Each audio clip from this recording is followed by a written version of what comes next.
ఓం శ్రీమాత్రే నమః. అందరికీ ఆహాహా ఎమి పద్యానికి స్వాగతం, సుస్వాగతం. ఈరోజు ఆహాహా ఎమి పద్యంలో శ్రీ వేమన యోగీంద్రులు చెప్పిన ఒక లోతైన నిష్ఠుర సత్యం, ఒక నమ్మలేని నిజం చూద్దామా? చాలా కఠినంగానే ఉంటుంది. కొంతమందికి కమ్యూనిస్టు భావజాలం కనబడుతుంది ఇందులో. నిజమే కదా అని మన మనసులో అనిపిస్తుంది. సత్యం ఎప్పుడు గొప్పగానే ఉంటుంది. పచ్చి వెలక్కాయల మృంగుడు పడదు మూర్ఖులకు. ఆ పద్యం చదువుతున్నాను చూడండి. పడి పడి మొక్కగనేటికి గుడిలో గల కఠిన శిలల గుణములు చెడునా, గుడి దేహమాత్మదేవుడు చెడురాళ్లకు ఒట్టి పూజ చేయకువేమా.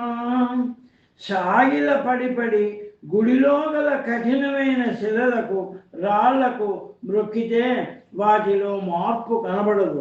వాటి కఠినత్వం అనే గుణంలో ఏ మార్పు రాదు.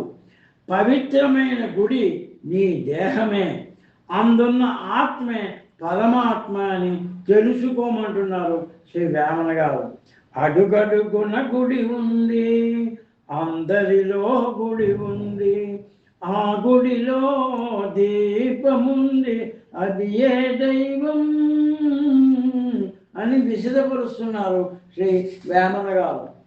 సువాసనలు వెదజల్లే నీలోని సుగుణాలతో చేసే ఎన్నో మంచి పనులను దయ, జాలి, కరుణ కలిగి ఉండి పరోపకార బుద్ధితో గుడి వంటి ఈ దేహంతో చేసే పనులకు లోపలనున్న ఆత్మ, అదే పరమాత్మ సంతోషిస్తాడు.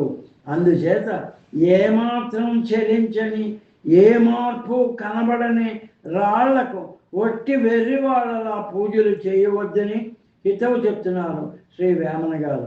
నీ బుద్ధిని ఉపయోగించి సత్యం ఏమిటో తెలుసుకోమంటున్నారు.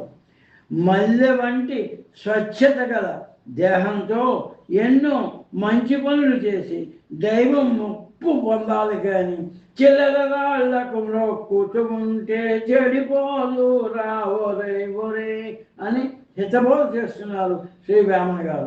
ఈ పద్యం మీకు నచ్చినట్లయితే లైక్ చేయండి, షేర్ చేయండి, సబ్స్క్రైబ్ చేయండి. మళ్ళీ మరో పద్యంలో కలుద్దాం.